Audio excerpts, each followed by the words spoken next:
Good afternoon. Today we're going to go over the proper wear of the Summer Improved Physical Fitness uniform. Here we have Cadet McHugh demonstrating the proper wear. He's wearing the gray IPFU t-shirt, the green PT belt, black Army physical fitness trunks. He's wearing black spandex underneath, which if you choose to wear spandex, they have to be black or gray with no logos. He's wearing white socks with no logos that cover his ankles. Black socks are also authorized to wear, but they also must have no logos, and he's also wearing athletic tennis shoes. You'll notice on his left wrist he's wearing a wristwatch that is black and has no outstanding features that could distract from the wear of the uniform. The watch needs to be either black or green. Now we have Cadet Dickerson demonstrating the proper wear of the winter IPF uniform. He's wearing the gray fleece cap, the gray Army PT jacket with his PT belt wrapped around his shoulder on the right side. He's wearing green inserts for his gloves, green winter inserts, and black leather gloves that will be issued. He's wearing his wristwatch on his left wrist. He has the black IPFU trousers with his APFU trunks underneath. He's also wearing black socks that cover his ankles with no logos, and athletic tennis shoes. Keep in mind you are wearing the summer IPFU underneath the winter IPFU, so your t-shirt and your trunks will be worn underneath this in case we have to downgrade for weather. Now we have Cadet Williams demonstrating the proper wear of the Army combat uniform. The uniform consists of coat, trousers, tan undershirt, undergarments, belt, green or black socks, boots, and headgear. This uniform is authorized for wear during lab, during Thursday all day for classes, and during your ROTC class. Notice that his boots are tan and authorized according to AR 670-1, and his trousers are bloused over his boots. Also notice that his rank is on the center of his chest. The U.S. Army tape is on the left side, and his name tape is on the right side. On his right shoulder, you have the American flag patch on the tab of his right shoulder pocket. On the left side, you have the Leadership and Excellence ROTC patch centered on his left pocket. The PC is worn level on his head, forming a straight line, the brim of which comes 2 fingers from the bridge of his nose.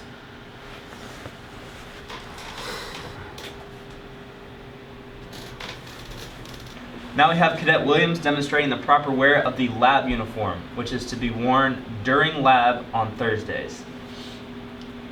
He continues to wear the Army combat uniform according to standard with the additional items. He has eye protection.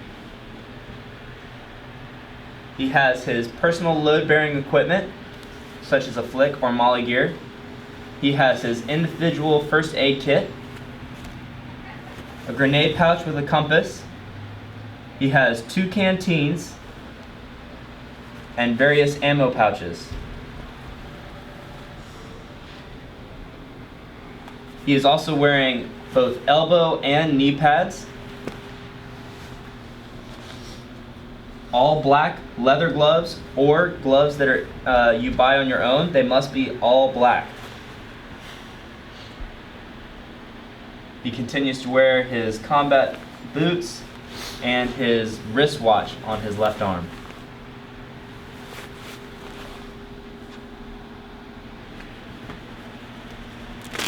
He also has a notebook with pens and pencils.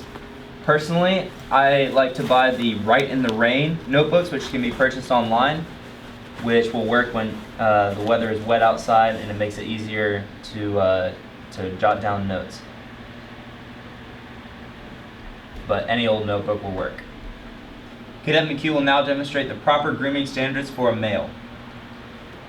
The hair on the top of the head must be neatly groomed. The length and bulk of the hair may not be excessive or present a ragged, unkempt, or extreme appearance. The hair must have a tapered appearance. A tapered appearance is one where the outline of the soldier's hair conforms to the shape of his head. When the hair is combed, it will not fall over the ears, eyebrows, or touch the collar.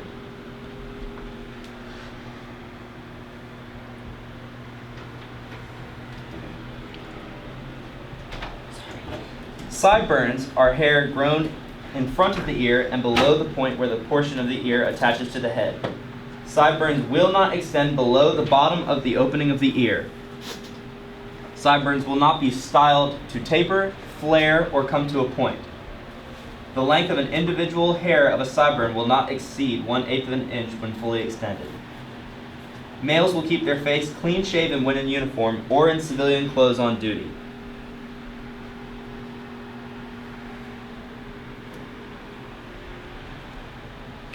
Cadet Mulvey will now demonstrate the proper grooming standard for female cadets. Long hair is defined as hair that extends beyond the lower edge of the collar. Long hair will be neatly and inconspicuously fastened or pinned. Hair holding devices are authorized only for the purpose of securing hair. Soldiers will not place hair holding devices in hair for decorative purposes. All hair holding devices must be plain and of color close to the soldier's hair as possible or clear. Authorized devices include, but are not limited to, small plain scrunchies, barrettes, combs, pins, clips, rubber bands, and head/hair bands. Such devices should conform to the natural shape of the head. Medium and long hair may be braided. Multiple braiding, defined as more than 2 braids, is authorized. When worn, multiple braids will be of uniform dimension, smaller in diameter, show no more than 1/8. So the easiest way to do female hair is to do it while it's wet. Put it in a really low ponytail and then either braid or rope braid it, twist it around, secure it with bobby pins. I found that the easiest way to prevent flyaways, which you should not have any, is to just use a ton of hairspray, or if you have bangs, to pin them back with bobby pins. At PT, your hair should be in a ponytail while you're actually doing PT, but if we ever have height and weight for PT tests, it needs to be secured in a bun. If you go to a dining hall after PT, it also must be secured in a bun while you're eating. We will now demonstrate the proper customs and courtesies for saluting an officer when outside. Myself, I will play the part of the cadet, and Williams will play the part of the officer or cadet officer. When saluting, you'll salute 6 paces approximately from the officer that you're walking towards. Don't try to avoid him, don't try to go the other way, and give him the greeting of the day. Good morning, sir. Good afternoon, sir. Good evening, ma'am, etc. Alright, so we'll demonstrate now.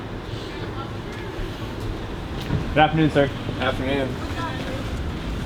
Hi, I'm Cadet Williams. I will now demonstrate how to render the proper customs and courtesies to cadet and regular non-commissioned officers. Everything will be the same. You'll still render the greeting of the day, but you will not salute. This is how it looks.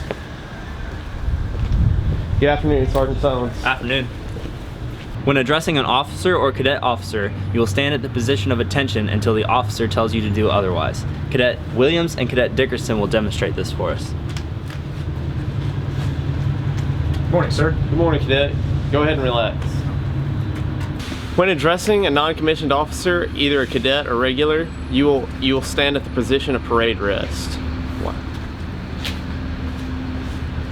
Good afternoon, Sergeant. Good afternoon, Cadet. Go ahead and relax.